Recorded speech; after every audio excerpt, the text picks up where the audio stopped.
오늘 이 시간 기장 장로의 소명이라는 주제로 말씀을 해달라고 해서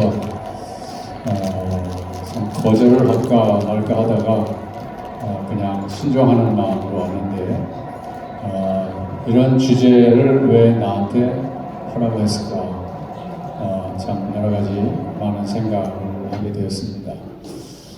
여러분이 아시는 대로 저는 학자가 아니고 조용히 목회만 한 사람입니다. 그래서 오늘 얘기도 무슨 학술적이거나 또 학문적인 그런 얘기는 제가 안 하려고 합니다.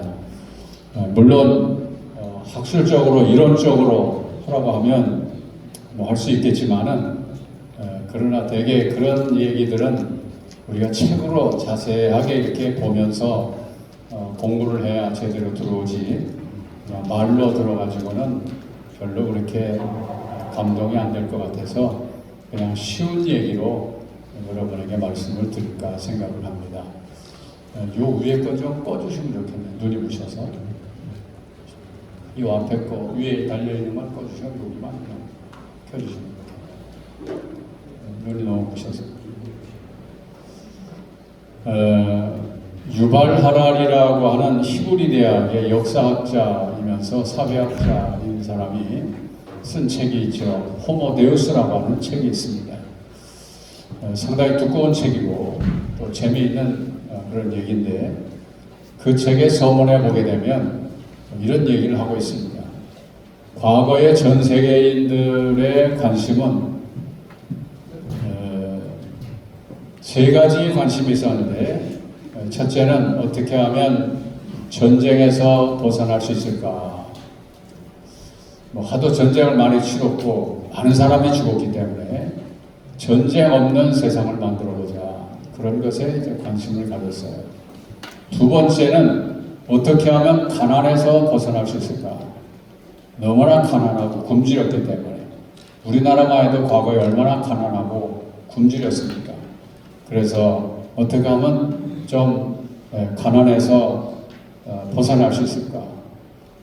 또 세 번째는 질병에서 어떻게 하면 벗어날 수 있을까? 흑사병으로부터 시작해서 유행성 그런 전염병들이라든가 불치의 병들로 인해서 수많은 사람들이 목숨을 잃고 죽으니까 이런 질병 없는 세상을 만들어보자. 이것이 이제 20세기 이전에 모든 세계인들이 관심을 가졌던 그런 내용들입니다. 그러나 이제 21세기가 되면서 세계인들의 관심은 어디에 있느냐? 조금 바뀌었는데 첫째가 어떻게 하면 행복하게 살 수 있느냐? 행복이라는 데 초점이 있다는 것입니다. 그 행복이라는 것은 무슨 돈이 많아서 행복한 것도 아니고 권력이 많아서 행복한 것도 아니고 나름대로 행복의 기준이 자기마다 다 다를 것입니다. 내가 오늘 돈이 없어도 행복할 수 있어요. 건강하지 않아도 행복한 사람이 있어요. 자기가 행복이라고 생각한다면 얼마든지 포기할 것을 포기할 수 있고 또 얼마든지 내가 그 방향을 향해서 나아갈 수도 있는 그런 결심을 할 수 있는 그 행복, 이것이 이제 많은 사람들이 가지고 있는 하나의 가치관이라는 것입니다. 옛날에는 우리가 직장 생활을 하면 한 직장에 들어가면 평생 직장이라고 그랬잖아요. 어떻게 하든지 거기서 그냥 끝까지 잘리지 않고 버텨서 은퇴할 때까지 있느냐. 그런 것들이 하나의 직장에 대한 관념이라고 할 수 있는데 요즘 사람들은 직장 옮기는 거를 아주 떡먹듯이 하더라고요. 별로 두려워하지 않아요. 그냥 싫으면 그냥 그만둬버리고 또 여행 간다고 그만둬버리고 뭐 한다고 그만둬버리고 그러면서 내 행복을 찾기 위해서는 나를 올가매는 것이 있어서는 안 된다 생각하고 과감하게 그냥 던져버립니다. 행복을 추구한다는 거예요. 두 번째는 불멸이라는 것입니다. 불멸. 죽지 않는 것. 병 없는 세상만이 아니라 어떻게 보면 안 죽느냐. 불멸.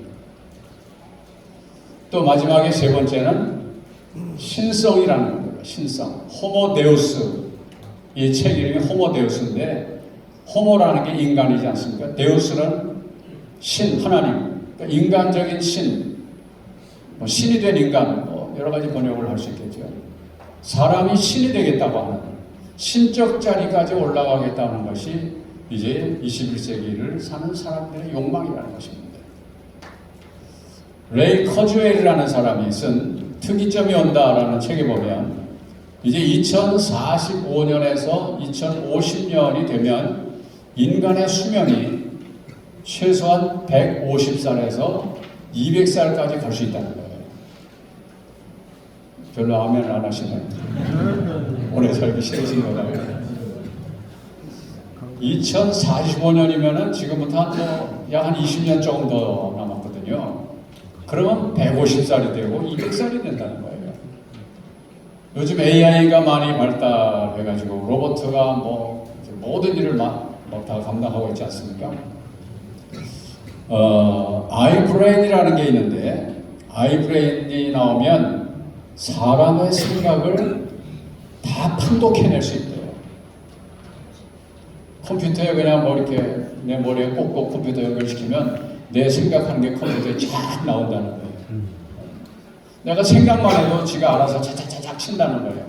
자판을. 그러니까 남의 생각도 판독해낼 수 있다는 것입니다. 요새도 뭐 거짓말 탐지기 같은 거 이런 걸로 거짓말인지 참인지 대강에게 분별한다고 그러지 않습니까? 그런데 그 정도가 아니라 이 사람이 지금 무슨 생각을 하고 있는지 다 읽어낸다는 거예요. 상대방의 머릿속에 있는 걸 다 읽어낸다는 것입니다. 무서운 세상에 오죠. 또 나노로봇이라는 것이 있어가지고 로봇가 나노입니다. 나노라는 말은 머리카락의 10만 분의 1의 크기를 나노라고 해요. 여러분 머리카락도 얼마나 가늡니까? 그런데 그걸 10만 분의 1로 쪼개보세요. 보이지도 않죠. 그런데 로봇을 그렇게 작게 만들어가지고 이 나노 로봇가 우리의 몸에 들어가면 유전자를 조작하고 어떤 세균과 싸워서 질병을 퇴치하게 되고 그리고 유전자 조작을 통해서 되고 싶은 사람을 만들어낼 수 있는 그런 기술도 발전하게 된다는 것입니다. 또 바이오테크놀로지를 통해서 사람을 이제 복제하죠. 지금도 뭐 복제할 기술이 벌써 있다고 그러기는 하는데 어쨌든 이 바이오테크놀로지가 발전하면 모든 장기를 다 만들어낼 수 있고 모든 기관을 다 만들어서 사람을 완벽하게 복제해내니까 인간의 수명이 그만큼 이렇게 길어진다는 거죠. 콩팥 하나 이제 내가 이식 받으려면 누군가 하나 주는 사람이 있거나 죽는 사람이 있어야 이식 받을 수 있잖아요.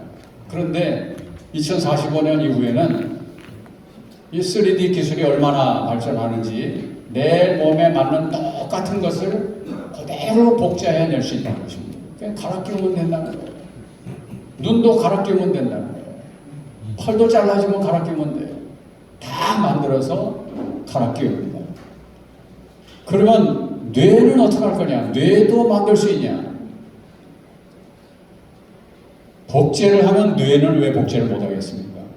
복제를 다 하죠. 그런데 문제는 뭐가 문제냐면 예를 들어서 내가 150살 살았다고 합시다. 그러면 150년을 살아가는 동안에 내 인생의 추억을 다 가지고 있잖아요. 뇌라는 게 지식과 정보, 경험 이런 게 다 같이 들어있는 것인데 만약에 나하고 똑같은 놈을 복제해서 같은 사람이 있다고 하면 모습은 똑같지만 얘는 추억이 없어요.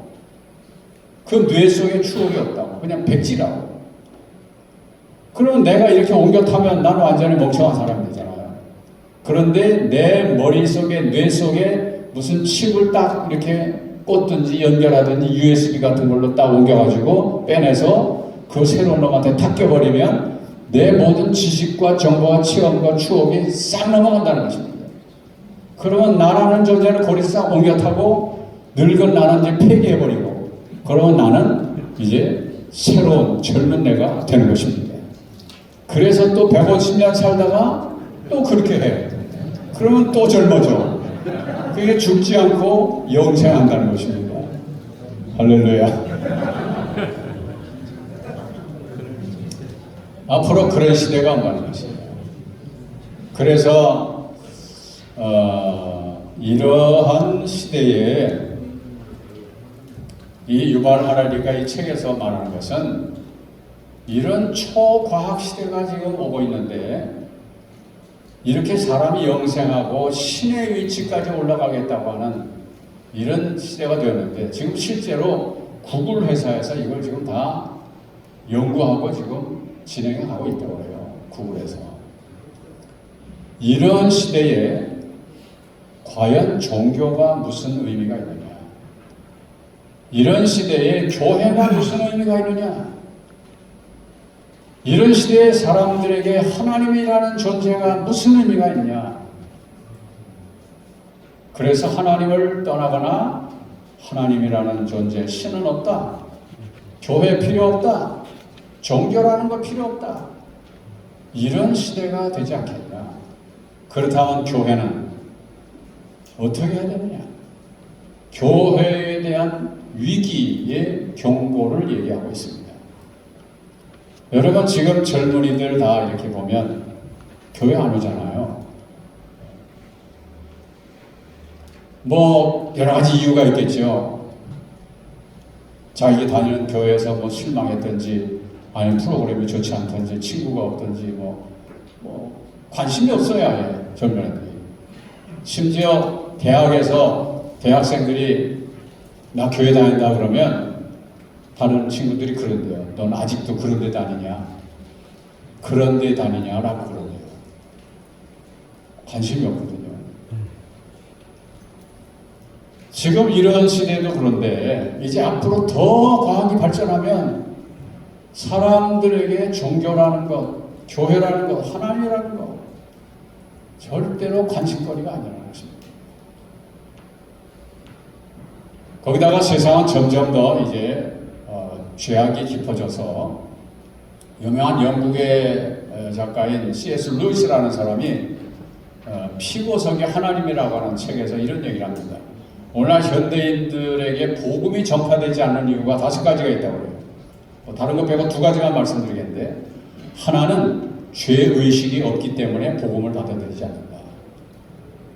죄를 지면서도 재수 없어서 걸렸지 내가 죄인이라는 의식이 없다는 거예요. 죄의 의식이 있어야 하나님도 필요하고 예수님도 필요하고 그래 종교에 매달리기도 하고 그러지 죄의식이 없는데 무슨 신이 무슨 필요가 있어요. 오늘날 이 시대가 죄의식이 없다 이 말이죠. 그래서 복음 전파가 안 된다는 거예요. 젊은이들 가운데 사람 죽여놓고도 죄의식이 없어요. 재수 없어서 걸렸구만. 그런 생각하지. 죄의식이 없다. 이것이 복음 전파하는데 걸림돌이고 2번째는 복음이 혹은 말씀이 설교가 너무나 비과학적이다. 그냥 너무나 믿습니다. 너무나 또 신비적이다. 그래서 이 과학적인 세계의 수준에 있는 사람들에게 이 복음의 메시지가 수준이 서로 안 맞는다는 거예요. 과학적으로 이만큼 올라와 있는데 목사님 설교는 저 유치원 아이들처럼 얘기하고 있으니까 못 알아듣고 또 듣기 싫고 관심 없다는 거죠. 요즘 목사들은 공부를 많이 해야 됩니다. 그래서 저도 뭐 박사 과정을 2군데서는 했지만 점점 그 많은 지식의 홍수 시대 속에 내가 이렇게 설교해가지고는 도저히 성도들에게 만족스럽지 못하겠다 싶어서 그냥 일찍 은퇴해버렸습니다.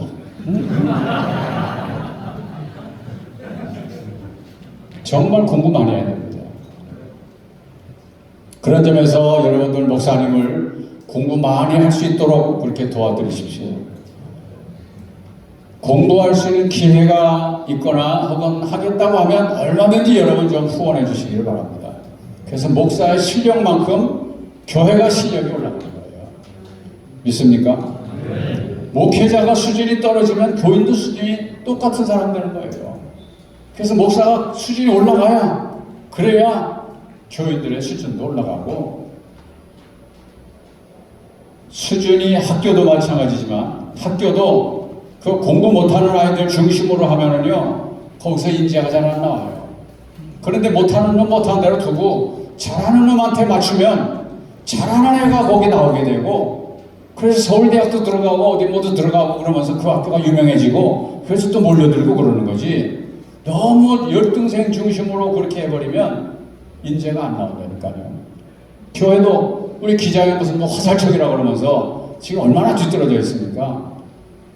오늘 목사님들 공부 많이 할 수 있도록 여러분들이 도와드리시기를 주님의 이름으로 부탁합니다. 그래서 이제 이런 과학 시대에 종교의 필요성을 못 느끼고 있는 이런 시대. 그래서 참 설교하기가 어려운 이런 시대에 천국과 지옥 얘기하면 마치 무슨 뭐 만화 얘기하는 것처럼 그렇게 알아듣는 시대. 그렇지만 이런 시대일수록 저는 오히려 이 천국과 지옥 얘기를 더 강하게 강조해야 된다고 생각합니다. 제가 청년쯤 되었을 때 어느 다른 교단의 큰 교회 목사님이 늘 천국과 지옥 설교를 하더라고요. 그래서 지금이 어떤 시대인데 무슨 저렇게 무식하게 천국 지옥 얘기를 하나. 좀 더 이렇게 수준 높은 좀 철학적이고 좀 거창한 그런 얘기를 좀 못하나. 좀 별로 안 좋게 생각했어요. 그런데 제가 쭉 이제 목회를 쭉 이렇게 마무리하고 보니까 정말 이 시대야말로 천국과 지옥에 대해서 더 강조해야 되고, 우리 자신이 거기에 대한 분명한 확신이 있지 않고는 이 시대를 우리가 살아갈 수 없다고 생각합니다. 이제는 컴퓨터 앞에 물어보기만 하면, 로봇한테 물어보면 다 대답하잖아요. 심지어 설교까지 하잖아요. 앞으로는 이제 목사님이 숫자도 부족하고 그러니까 로봇 목사를 모실지도 모르겠어요. 지금 신학교도 다 미달이라고 그러고, 지금 부교육자 지금 구하지 못하잖아요. 그러면 이제 목사 같은 로봇 만들어가지고 김 로봇 목사님이 나오시겠습니다. 그래가지고 이제 설교하면 설교 저보다 더 잘할 겁니다. 지금도 GPT인가 그거에다가 성경 기절 딱 쳐놓고 여기에 대한 좀 설교 좀 해줘라 그러면 쫙 나옵니다. 그거 보면요 참 기가 막히게 해요. 뭐 변호사 시험도 합격하고 의사 시험도 합격하는 판인데 설교 못 쓰겠어요, 로봇가. 자, 이런 시대이기 때문에 사실은 보다 더 영적인 세계는 꽝이니까. 과학이라는 건 눈에 보여지는 세계만 말하는 게 과학 아닙니까? 보이지 않는 세계. 사도 바울이 우리가 바라보는 것은 보이는 것이 아니라 보이지 않는 것이니, 보이는 것은 잠깐이요 보이지 않는 것은 영원함이로다 그랬습니다. 영적인 세계는 보이지 않거든요. 그래서 천국도 보이지 않고 지옥도 보이지 않으니까 관심이 없지만, 그러나 오늘 우리 예수 믿는 사람들의 궁극적인 목적이 뭡니까? 우리는 천국 가기 위해 예수 믿는 거 아니에요? 아닙니까? 그냥 이 땅에서 잘 먹고 잘 살고, 이 땅에서 그냥 뭐 부귀영화를 누리고, 이 땅에서 교회에서 좀 행사해보고 뭐 그러려고 예수 믿는 겁니까? 천국이 아니면 예수 믿을 이유가 없잖아요. 그런 점에서 오늘 이 시대는 오히려 천국과 지옥 얘기를 더 많이 해야 된다고 보는데, 그런데 이 천국 사상, 지옥 사상에 대해서 부정적으로 생각하던 시대가 14세기부터 있었습니다. 천국이 어디 있냐, 지옥이 어디 있냐, 하나님 어디 있냐, 이런 생각이 14세기부터 있었어요. 14세기 이전까지는 적어도 서구 세계에서는, 동양은 좀 기독교가 그때는 없었으니까 14세기까지는 유럽은 전부 기독교 국가거든요. 그러면 하나님 부정한다는 건 있을 수가 없는 얘기예요. 다 기독교 국가입니다. 그런데 언제부터 왜 기독교를 부정하고 하나님 부정하게 됐냐? 14세기에 흑사병으로 유럽의 인구가 3분의 1 이상이 죽었기 때문에, 이 패스트가 터지면서요 사람이 죽어넘어갑니다. 그리고 처음에 천주교에서는 저거 저주받는 거기 때문에 저 저주받은 인간이야. 그래서 저거는 장례식 해줄 필요도 없어. 그러면서 그냥 저주받았다고 그랬어요. 그런데 죽는 숫자가 이게 점점점 늘어납니다. 나중에는 심지어 신부도 죽어요. 교황도 막 패스트 걸려 죽어요. 기도하기 시작해요. 장례식도 안 해준다고 하던 사람들이 이제 막 기도하기 시작해요. 하나님 살려주세요. 우리를 좀 살려주세요 하고 매달리지만 그럼에도 불구하고 막 죽어 넘어가는데 이거는 막을 수가 없습니다. 그러니까 기도해도 소용이 없고 아무리 매달려도 교황도 죽고 신부도 죽는데 아 저주받았다면 신부가 무슨 죄가 있어서 저주받았냐? 저렇게 훌륭한 신부가 왜 죽냐? 그러면서 사람들의 마음속에 하나님이 없나 보다. 거짓말인가 보다. 천국이라는 게 없는가 보다. 그런 생각이 거기서부터 나타나기 시작했어요. 그래서 당시에 유럽의 3분의 1, 2,500만 정도가 패스트로 죽었다고 해요. 이번에 코로나19로 해서 전 세계에 사망한 사람이 몇 명인지 아십니까? 한 700만, 800만 된다고 해요. 그러면서 교회도 엄청난 이제 피해를 받았지만 교인들의 마음속에 지금도 똑같은 그런 생각 갖게 됩니다. 아니, 교회가 이 코로나 하나 못 막고 하나님 왜 우리 기도 안 들어주시고 이렇게 코로나로 막 사람 죽게 만듭니까? 하나님 계시는 거예요? 안 계시는 거예요? 믿음 없는 사람은 에이 하나님 없나 보다. 그래서 교회 떠난 사람이 많다고 해요. 코로나 이후에 여러분의 교회의 출석수가 많이 줄었죠. 물론 유튜브로 예배 드리는 사람도 있을 거예요. 그래서 또 줄었는지 몰라요. 그러나 그거 말고 집사 권사쯤 됐어도 이 코로나로 사람 죽는데 우리 교회 누구도 죽고 우리 누구도 죽고 하나님 계시는 거예요? 안 계시는 거예요? 하나님 없다고 생각해서 하나님을 떠난 사람들도 많다는 것입니다. 우리나라에 현재 기독교인이 몇 명이냐 하면 국민일보 발표해 보니까 700만에서 800만 정도라고 나와 있습니다. 그런데 그 중에 교회 안 나오는 사람까지 다 포함을 시킨 거예요. 예수는 믿는데 교회를 안 나와. 그런 사람을 뭐라고 합니까? 가나안 교인이라고 그러죠. 가나안. 거꾸로 하면 안 나가. 예수는 믿는데 교회를 안 나가. 그런 사람이 200만이 있대요.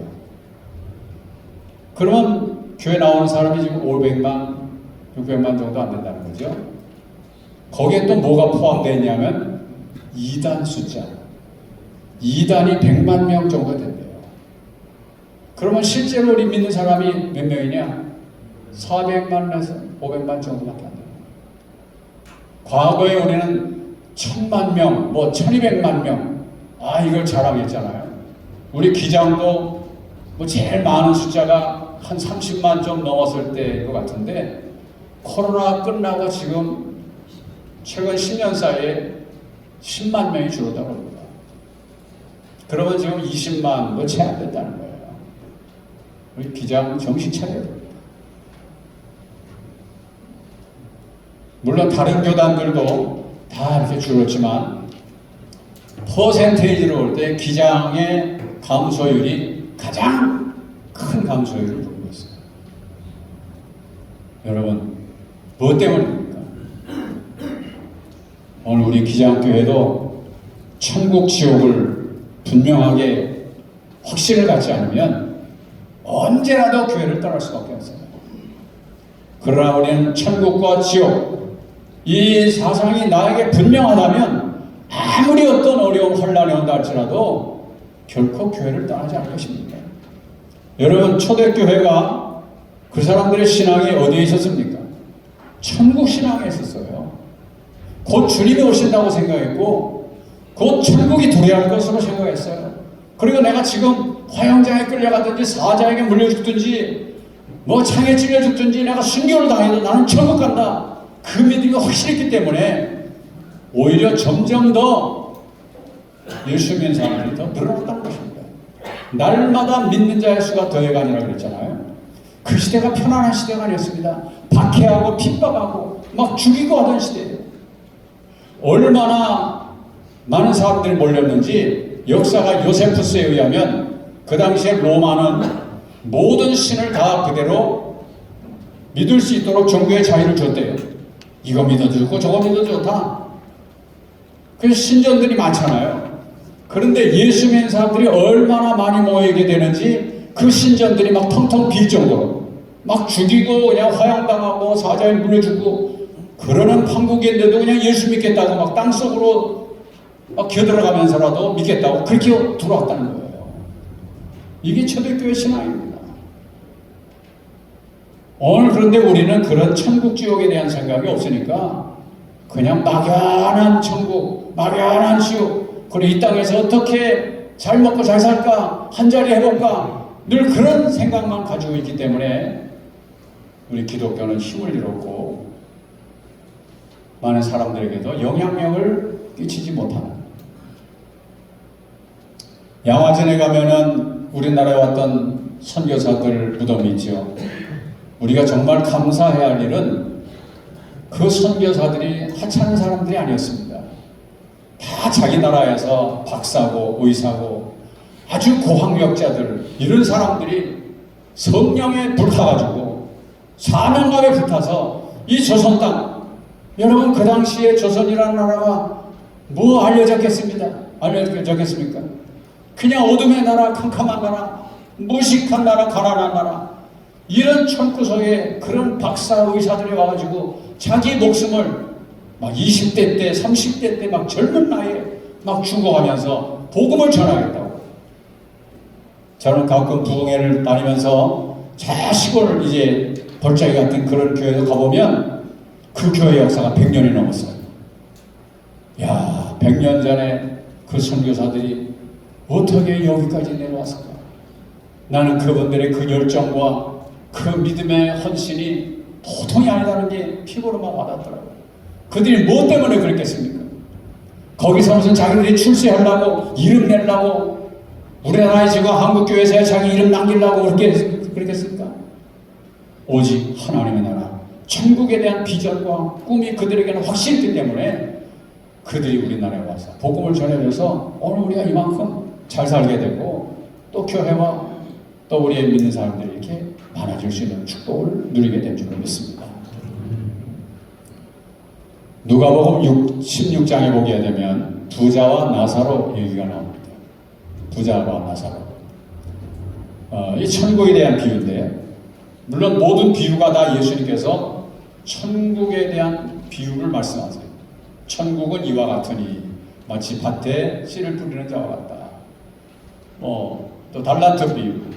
다 천국에 대한 것입니다. 그런데 이 부자와 나사로는 분명하게 여기 천국과 지옥 얘기를 예수님이 직접 하세요.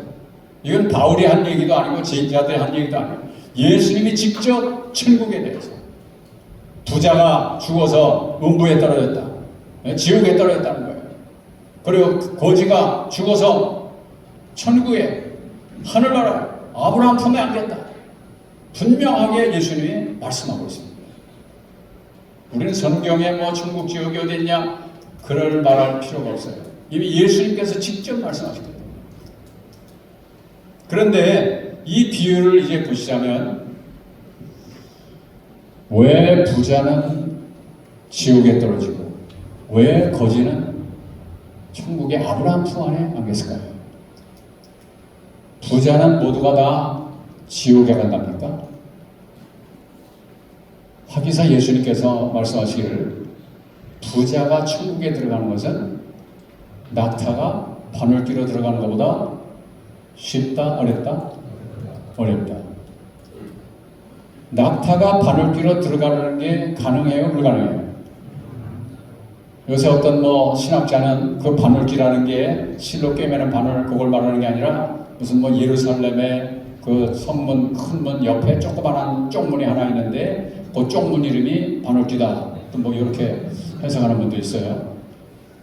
뭐 그때 의미는 있어요. 왜냐하면 그래서 이제 뭐 어느 시간에 통금 시간이 되면 큰 문 딱 닫아버리고 쪽문만 이제 열어놓는데 그 쪽문은 너무나 작기 때문에 뭐 짐을 짊어가지고 간다든지 무슨 뭐 나귀 새끼를 데려간다든지 그럴 수 없고 자기 혼자만 겨우 빠져나가야 되기 때문에 다 버려야 된다는 거예요.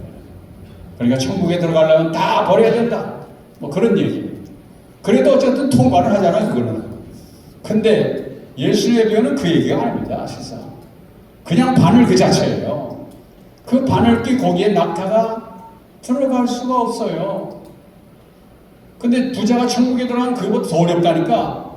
부자는 그럼 천국 들어간다는 거예요, 못 들어간다는 거예요? 여러분 부자 될래요, 안 될래요? 그래서 제자가 물어봤잖아요. 그러면 누가 천국에 들어간답니까? 그랬더니 예수님이 사람으로는 할 수 없으나 하나님으로는 할 수 있느니라. 그 말씀은 아무리 부자라도 천국 들어가게 하는 그런 사람이 있다는 거죠. 하나님이 하신다는데 하나님이 그 사람이 아무리 부자라도 그 사람을 천국 들어가게 할 수 있다 이 말이에요. 너무 낙심하지 마시고 부자 되시길 바랍니다.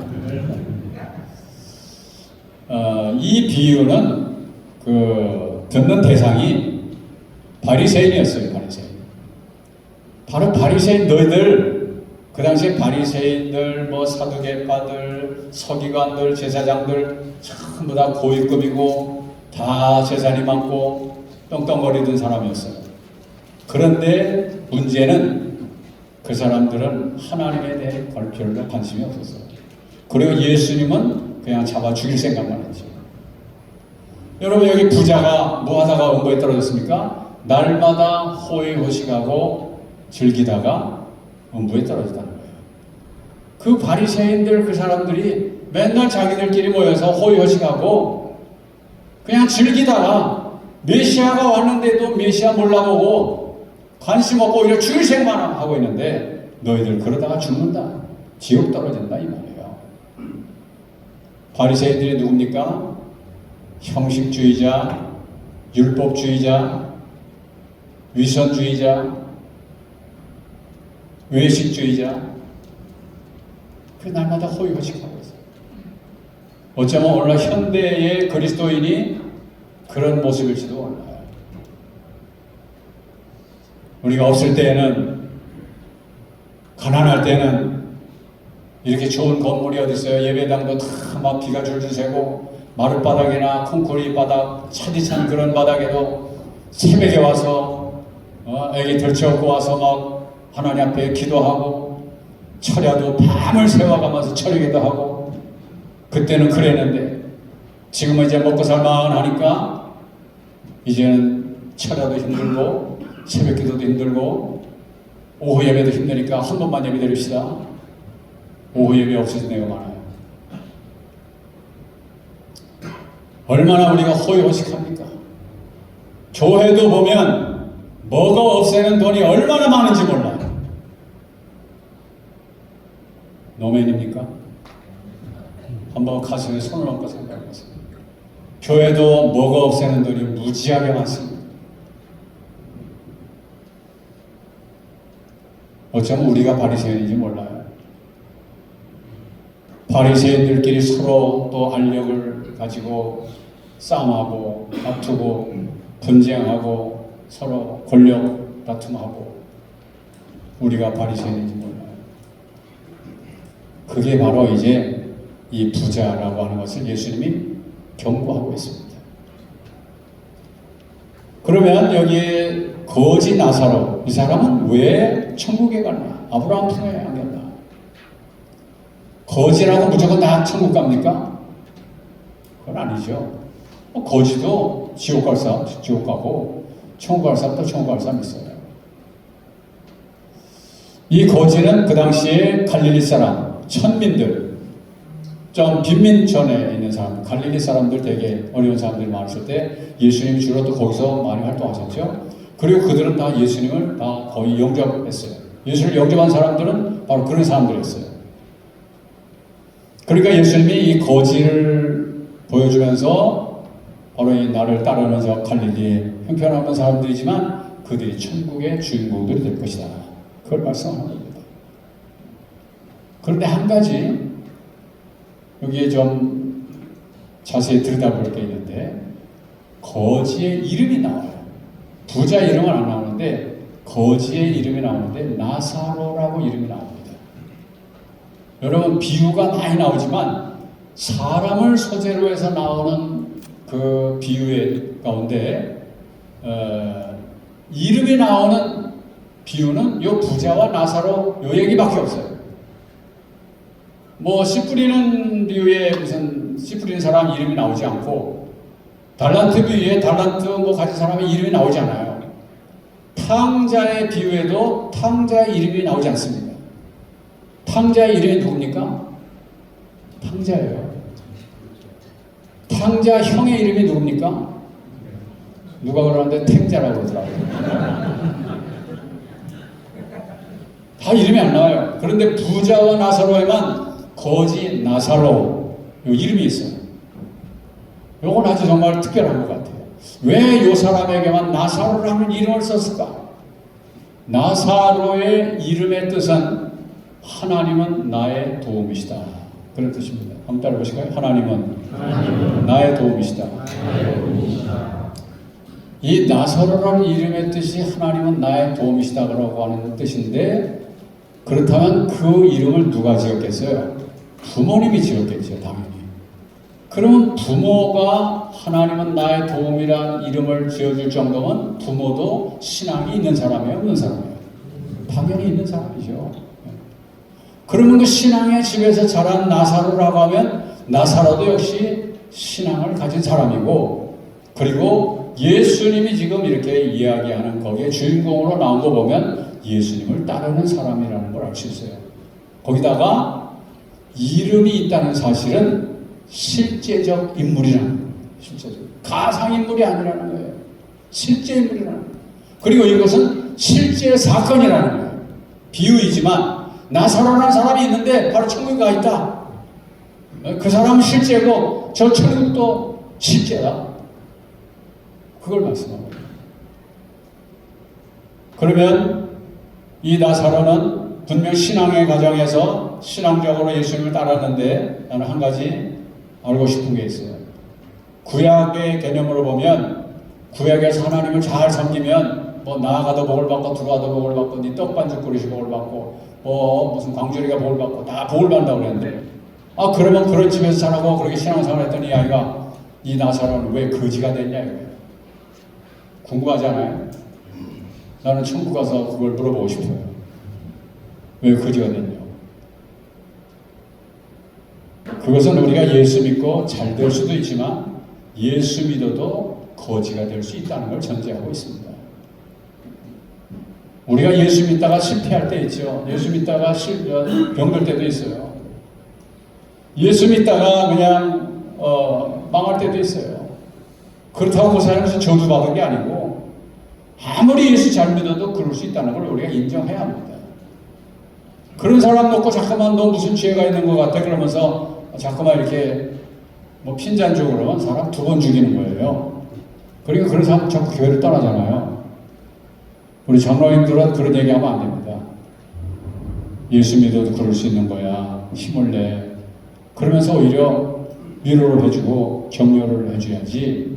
너 뭔 죄가 있는지 한번 회개해봐. 이러면 그 사람 2번 죽이는 거예요. 망해서 지금 죽겠는데 말이에요. 거기다 듣고 뭐 죄가 있느니 회개하라는 그런 삶만 나겠어요? 안 죽을래도 죽겠죠. 그런 점에서 이제 아무리 이 나사로는 어렵고 힘들어도 그의 신앙을 버리지 않았고 예수님을 놓치지 않았다는 것입니다. 끝까지 예수를 붙드는 자가 구원을 얻는다 하는 것을 우리에게 알려주고 있습니다. 그래서 예수님이 이렇게 천국에 대한 얘기, 지옥에 대한 얘기를 직접 말씀하시기 때문에 우리도 우리의 신앙관에 있어서 천국, 지옥에 대한 분명한 확신이 있어야 합니다. 우리도 앞으로 언젠가는 죽겠지요. 마태복음 6장 33절에 예수님께서 너희는 먼저 그의 나라와 그 의를 구하라 그랬는데 그의 나라라는 게 바로 하나님 나라죠. 천국이죠. 천국은 두 가지가 있어요. 현재적 천국이 있고 미래적 천국이 있어요. 유명한 의사 슈바이처는 미래적 그런 종말론을 아주 강조한 사람입니다.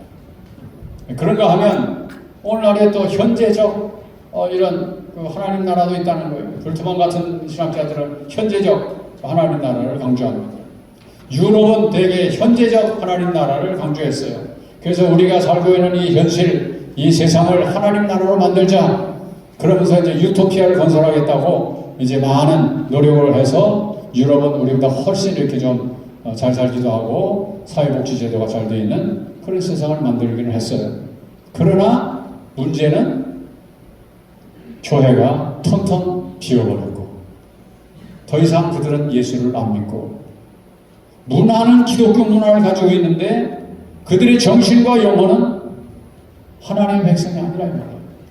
모든 타락은 거기서부터 또 시작하고 있어요. 그렇기 때문에 현재적 하나님의 나라도 중요하지만 궁극적으로 우리는 미래적 하나님 나라를 또한 추구하는 신앙을 가지고 있어야 합니다.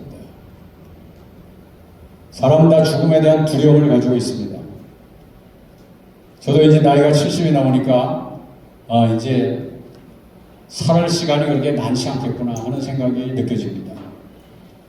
제가 아는 어떤 권사님은 80 훨씬 넘었는데 저를 보고 그러더라고요. 목사님, 나이가 자꾸 들어가니까 죽음이 두려워요. 얼마나 두려운지 이렇게 두려울 줄 알았으면 태어나지 말 걸 그랬어요. 얼마나 죽음이 두려움을 모르겠어요. 그럴 것 같아요. 난 늘 옛날부터 젊을 때부터 이제 한 70, 80 된 그 권사님들 보면 제가 한 50대쯤만 됐어도 내가 벌써 50인가 막 이래가지고 인생 다 산 것 같고 막 그랬는데 저분들은 70, 80은 도대체 무슨 소망이 있을까? 어떻게 사실까? 그런 생각을 많이 했는데 제가 이제 70 넘어보니까 이제 정말 하늘나라가 그렇게 멀지 않다는 게 느껴지는 것 같아요. 우리나라의 유명한 그 한국의 지성인이라고 하는 이어령이라는 교수가 있죠. 이어령 교수님. 그분이 암에 걸렸다가 이제 수술을 해서 나왔어요. 그런데 이게 또 재발돼가지고 병원에 가서 이제 다시 수술을 해야 되는데 물어봤대요. 선생님, 내가 다시 이거 수술하면 이제 나을 수 있는 겁니까? 그랬더니 이제는 보장을 못합니다. 그러면 나 수술 안 받겠습니다. 낫지 않을 수술 뭘 하겠습니까? 내가 그냥 조용히 죽음을 맞이하겠습니다. 그러면서 그냥 집으로 갔대요. 그래서 집에서 이제 하루하루 보내는데 어떤 기자가 와서 인터뷰를 했어요. 한 일주일 동안 매일같이 와서 인터뷰를 해가지고 그분과 대화한 거를 쭉 이렇게 이제 정리해서 내놓은 책이 이어령의 마지막 수업이라는 책으로 나와 있습니다. 금년 초에 나왔어요. 거기 보면 이 기자가 이어령 교수에게 물어봅니다. 교수님에게 죽음이라는 게 어떻게 느껴집니까? 지금 죽음을 맞이하고 죽음을 준비하고 있는데 교수님에게 죽음은 어떤 것입니까? 하고 물어봤더니 이렇게 얘기했대요. 내가 젊었을 때의 죽음이란 마치 철장 안에 갇혀있는 호랑이와 같았습니다. 호랑이가 무서운 존재이긴 하지만 철장 안에 갇혀있으니까 무섭지 않아요. 젊은 날엔 그렇다는 거야. 죽음이 철장 안에 갇혀있는 호랑이야. 근데 이제 지금 내가 죽음이 얼마 안 남았다 생각하니까 이제는 그 호랑이가 철장을 밖으로 나와가지고 지금 나한테 달려오고 있는 것 같습니다. 그렇게 얘기하더래요. 호랑이가 지금 막 달려오고 있으면 무서워요, 안 무서워요? 무섭잖아요. 그 최고의 지성인이라는 사람도 죽음이 두렵더라는 것입니다. 이건 그분의 얘기가 아니고 죽음을 연구한 학자가 있는데 미국 하버드 대학의 엘리자베스 퀴블러로스라고 하는 여자 심리학자이면서 의사가 있어요. 이분은 죽음에 대해서만 연구했어요. 죽었다가 살아난 사람, 그 사람들을 인터뷰를 했는데 한 2만 명 정도를 연구했어요. 그래가지고 나는 죽어도 산 사람이 뭐 있겠나 싶었는데 하여튼 뭐 2만 명을 자기가 인터뷰했대요. 막 죽기 직전의 사람도 인터뷰해보고 죽었다가 살아났다는 사람도 인터뷰해보고. 근데 공통점이 몇 가지 있어요. 첫째로 사람이 죽으면 이제 뭐 침대에 이렇게 누워 있었겠죠. 그런데 자기 영혼이 싹 빠져나가서 위에서 자기 시체를 내려다본답니다. 제가 공군 군목을 지냈는데요.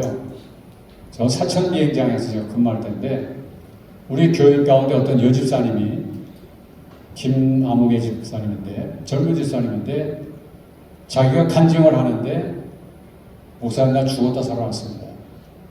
죽어서 이제 시트를 싹 덮어놓고 냉동실에 들어갈 찰나인데 자기가 자기 몸을 이렇게 내려다봤대요. 그리고 막 남편이 흔들고 뭐 애들이 울고 뭐 그런 걸 자기가 다 봤대요. 그러면서 막 자기가 소리를 줬더니 여보 나 여기 있어 나 여기 있어 막 그러는데 못 알아듣더라는 거야. 소위 이제 유체 이탈이죠. 내 영혼이 빠져나와서 본다는 것입니다.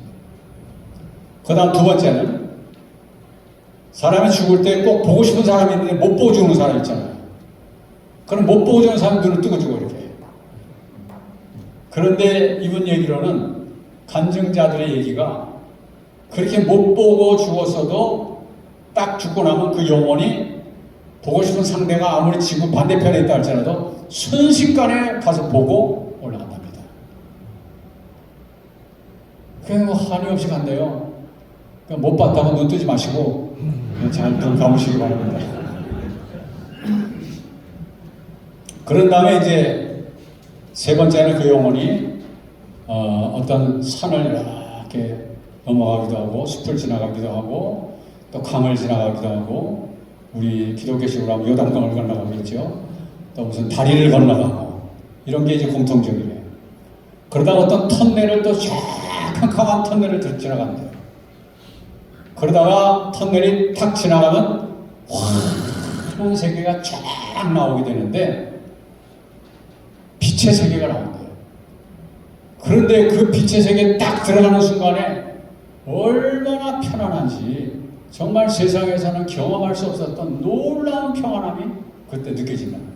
정말 여행에 막 다니다가 지쳐가지고 집에 탁 들어왔을 때 그 평안함이 다 온다는 거예요. 그래서 한번 거기에 빛의 세계에 들어가면 다시는 세상에 돌아가고 싶지 않을 만큼 그런 평안함이 온대요. 그러니까 한번 가서 안 오더라고. 우리 아버지도 안 오셔. 그 다음에 그때 딱 음성이 들리는데 너는 뭘 하다가 왔느냐 하는 음성이 들린다는 것입니다. 그래서 이제 살아 돌아온 사람은 너는 내가 사명을 주노니 다시 돌아가거라 해가지고 다시 돌아왔다는 겁니다. 이 돌아온 사람들은 거의 100% 삶이 완전히 바뀐대요. 자기가 이미 보았기 때문에 뭐 알코올 중독자였던 뭐 방탕하였던 인생이 완전히 바뀌어가지고 정말 선하고 믿음의 신앙의 사람으로 싹 바뀐다는 것입니다. 이 죽음을 연구한 엘리자베스 큐블러-로스가 죽음이 앞에 임박했을 때 자기는 그렇게 죽음을 연구했는데도 그분이 하신 얘기가 바로 철장에 나온 호랑이가 나한테 달려오는 것 같습니다. 그 얘기를 했다는 거예요. 참 아이러니하죠. 죽음을 그렇게 연구한 사람도 죽음을 두려워하더라 이 말입니다. 주일학교 학생에게 물어봤대요. 목사님이 여러분 어떻게 해야 천국 갑니까? 그랬더니 목사님은 예수 믿어야 돼요 그럴 줄 알았는데 어린아이가 죽어야 돼요.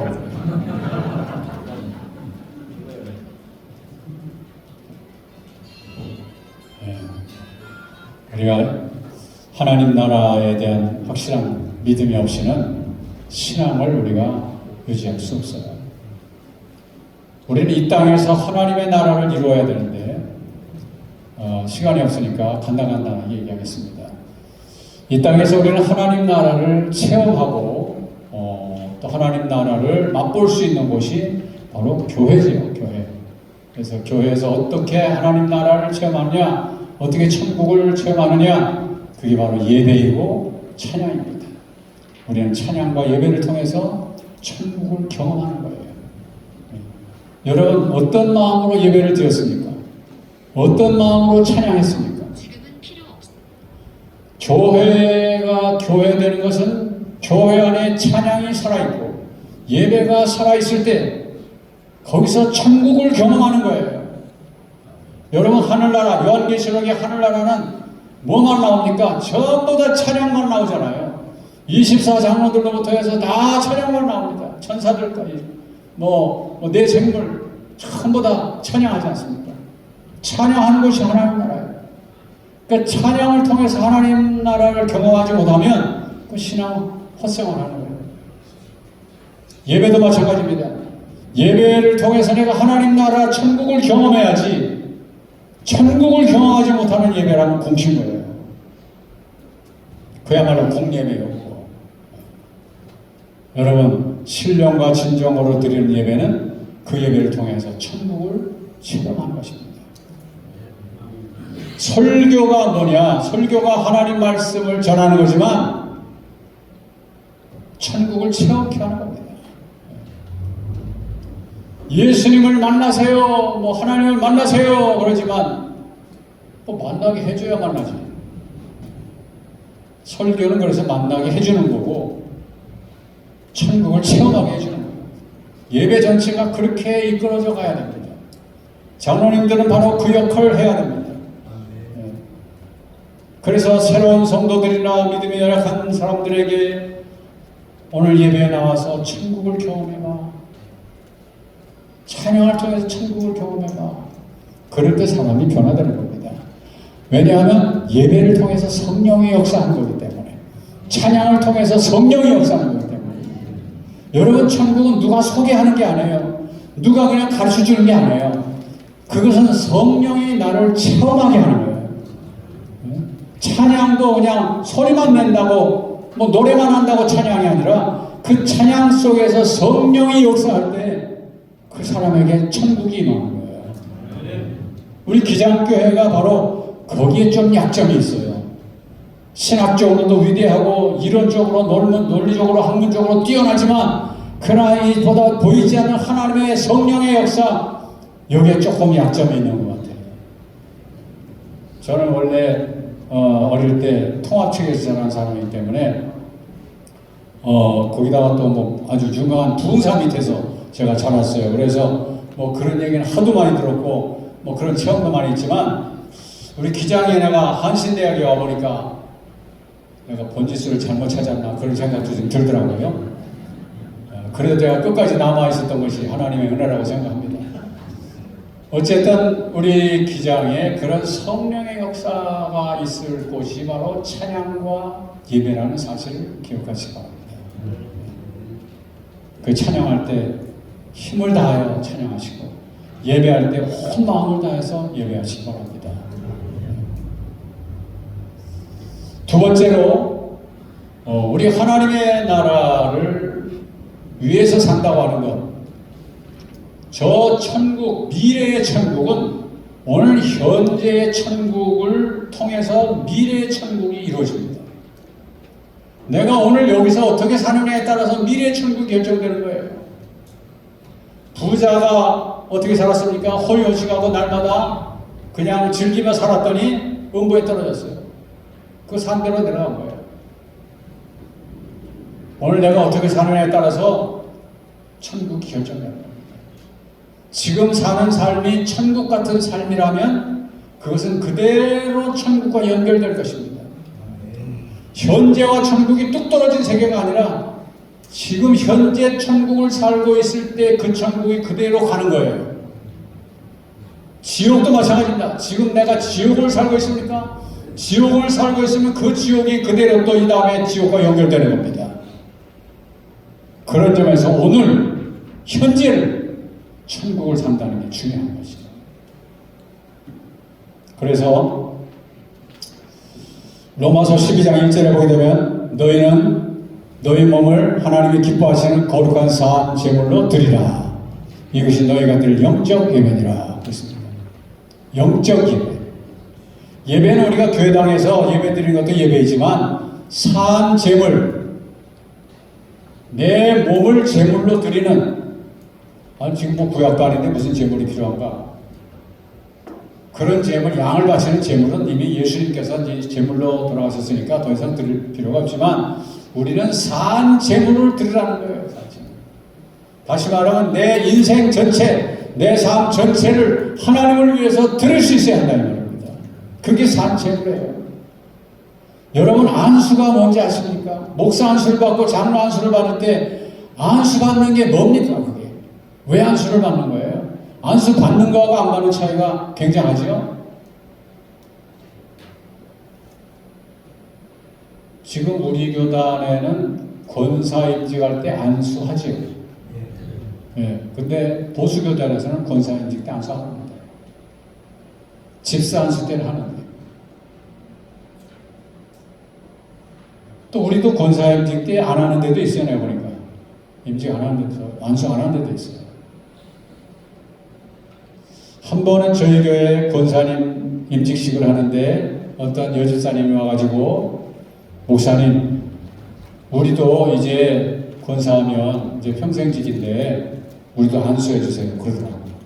그래서 아니야, 안수 받으려면 투표해야 돼. 장로님도 투표하잖아. 그 권사도 그냥 내가 임명하는 거기 때문에 이걸 그냥 임명하는 거지, 안수 받으려면 투표해야 돼. 그랬더니 그냥 가더라고. 안수 받는 거하고 안 받는 큰 차이가 있어요. 여러분 장로 안수 왜 받았습니까? 중요한 의미입니다. 그건 바로 내가 나를 하나님 앞에 드립니다. 이제 나는 하나님 것입니다. 하나님이 인치는 거예요. 이제 나는 없어요. 천주교는 안수를 안 주고 신부는 안수를 안 받고 어떻게 합니까? 바닥에 납작 엎드립니다. 이렇게 납작 엎드려요. 네, 납작 엎드려. 죽었다는 거예요. 나는 죽었다는 거예요. 그리고 천주교 신부는 까만 옷만 입죠. 여기도 검은 옷이 대부분인데, 대개 목사님들도 그렇고 장로님들도 그렇고 다 검은 옷을 자주 입어요. 천주교는 까만 옷 입는 이유가 있어요. 까만 것은 죽음의 색깔입니다.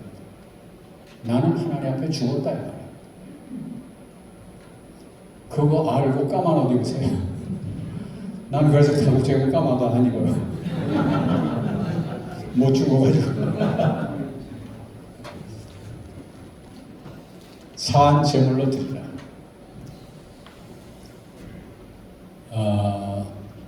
예를 하나만 좀 드리겠습니다.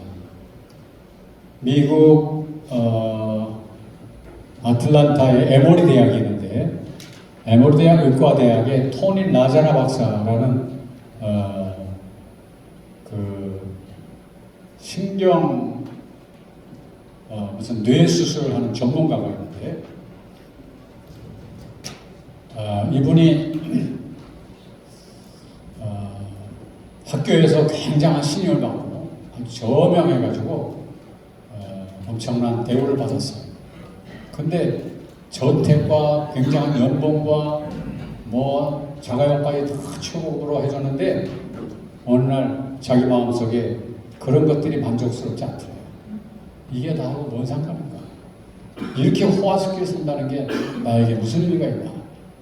공허함이 찾아왔어요. 그때 마음속에 내가 하나님께 돌아가야 되겠구나, 그런 생각이 들더래요. 왜냐하면 청년 때 의과대학 들어가기 전까지 신앙생활 잘했는데, 의과대학 들어가다 보니까 뭐 인턴 레지던트 하면서 막 밤을 새워가면서 병원에서 얼마나 많이 힘들게 일을 했는지, 그만 교회 갈 시간이 없고 쉬는 시간 있으면 잠자기 바쁘고, 그러다 보니까 교회하고 영 멀어졌어요. 그래서 자기는 출세하고 성공했는데, 성공하고 보니까 자기가 공허하더라는 거예요. 하나님께 돌아가겠습니다. 그런데 어느 날 이제 자기 수술 때에 어린아이 하나가 올라왔습니다. 이 사람은 뇌 전문가이기 때문에, 신생아 전문가이기 때문에 수술을 하는데 만약에 수술에 실패하면 이 아이는 평생 장애인으로 살 수밖에 없어요. 하나님 앞에 기도합니다. 하나님, 이 아이를 내가 잘 고치게 해주세요. 이 수술에 성공하면 하나님께 돌아가겠습니다.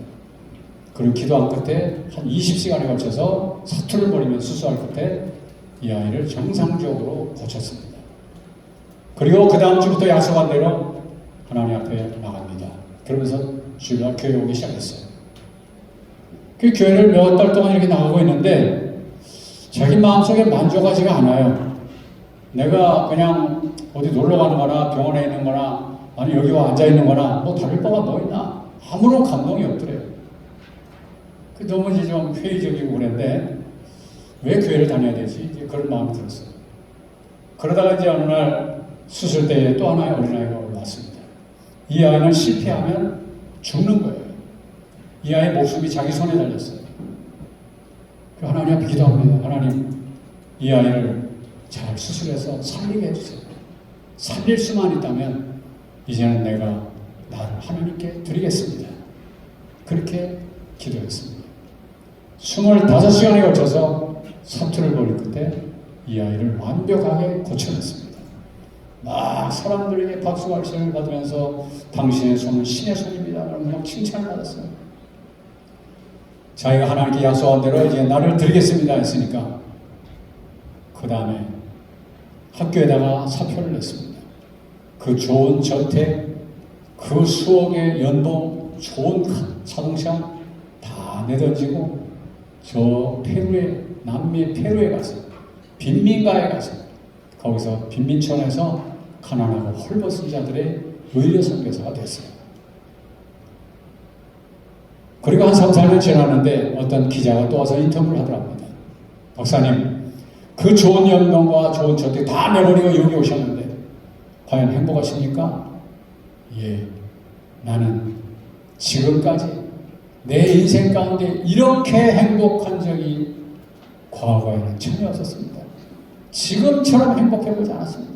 나는 너무나 행복합니다. 박사님의 꿈은 무엇입니까? 물어봤더니 예, 나는 내가 지금 하고 있는 일을 포기하지 않고 끝까지 죽을 때까지 하게 해달라는 게 내 기도 제목입니다. 그게 이분의 소원이었다는 거예요. 그게 바로 자기를 드린 거죠. 여러분, 그렇다고 다 선교사 나가라는 얘기가 아니고 여러분의 삶의 자리에서 최선을 다해 여러분 자신을 하나님께 드리시기 바랍니다. 그게 바로 나는 죽고 없다는 거예요. 그리고 하나님을 위해서 나는 소유권이 하나님에게 있는 나입니다 하는 믿음입니다. 그런 믿음으로 우리가 하나님께 봉사하고 섬길 때 교회가 살아나고 우리 기장교회가 살아나고 교인들이 우리를 따라오게 될 줄로 믿습니다. 마지막 한 가지 하겠습니다. 제가 은퇴하고 한 서너 교회 정도 목회자 없는 교회 가서 설교를 했어요. 10개월도 하고 5개월도 하고 6개월도 하고 다 큰 교회들이었습니다. 이름만 대면 다 누구나 아는 교회인데 왜 그 교회 목회자를 못 구했나 봤더니 목회자가 나갈 때부터 다툼이 일어나고 분열이 일어나고 싸움이 일어났어요. 교회가 그래서 막 싸우고 다투니까 교인들 에이 꼴 보기 싫다 그래가지고 그 큰 교회가 반토막이 났어요. 너무나 비참하더라고요. 그 교회 10개월 설교하는 가운데 중간에 한번 청빙을 했는데 또 실패했어요. 그러다가 이제 10개월째 이제는 마지막이니까 알아서 하십시오 하면서 설교하면서 다른 얘기 안 하고 은혜만 받게 했습니다. 그랬더니 80% 이상 이제 찬성표 나와가지고 청빙을 해서 끝났고 또 다른 데도 다 보니까 뭐 당회가 분열돼가지고 당회원들끼리 막 싸우고 목회자가 싸우고 이러면서 교회가 도대체 왜 이런가 너무나 안타깝더라고요. 이 교회가 세워질 때까지 얼마나 많은 사람이 피땀을 흘리며 통곡하고 기도한 사람들 눈물이 얼마인데 왜 이제 와서 이 교회가 이렇게 되나 너무나 막 가슴이 찢어지더라고요. 막 설교하면서 막 그냥 피를 토하며 설교하듯이 했어요. 여러분, 그런데 가만히 보면 누가 죄 지은 사람이 없더라고. 다 내가 잘했대. 저쪽은 저쪽이 잘했다고, 이쪽은 이쪽이 잘했다고 그러고, 아무도 잘못한 사람이 없어. 근데 왜 싸우는 거야? 잘못한 사람이 없는데. 가만히 보니까 다 자존심 싸움이더라고. 자존심 싸움. 나 하나 자존심 꺾으면 끝나는 건데 무슨 자존심을 세우겠다고 그렇게 싸움해서 교회는 깨지고 갈라지고, 교회는 예수님의 몸이라고 그러면 교회가 상처나면 예수님 몸에 상처를 내는 일인데 왜 예수님 몸에 칼을 대고 예수님 몸에 왜 채찍을 댑니까? 절대로 그러지 마십시오. 성 프란시스가 말한 대로 주여 나를 평화의 도구로 써주소서. 우리는 평화의 도구가 되어야 할 줄로 믿습니다. 로마서 14장 17절에 하나님의 나라는 먹고 마시는 데 있는 게 아니라 의와 희락과 평강이니라. 그래서 하나님 나라는 먹고 마시는 데 있는 게 아니에요. 그렇다고 먹지 말라는 얘기 아니고 잔치 많이 하십시오. 잔치 많이 하세요. 그러나 의롭고 평강과 기쁨이 넘치는 잔치가 되시길 주님의 이름으로 축원합니다. 거기에 여러분이 중심에 서 계시기를 주님의 이름으로 축원합니다. 기도하겠습니다. 하나님 아버지, 우리를 불러 하나님의 사람으로 주의 일꾼으로 삼아주시니 감사합니다. 부족하고 연약하지만 저 나귀 새끼가 주님께서 쓰시겠다고 불러 그를 타고 입성하신 것처럼 하나님, 이제는 내 등에 예수님을 태우게 하여 주옵소서. 내 등에 예수님을 태우는데 내가 고개를 쳐드느라고 예수님이 떨어지지 않게 하여 주시고 겸손히 주님 앞에 믿음으로 섬기며 하나님 나라를 위해서 묵묵히 걸어갈 수 있는 저희가 다 되게 하여 주시옵소서. 예수님의 이름으로 기도하옵나이다. 아멘.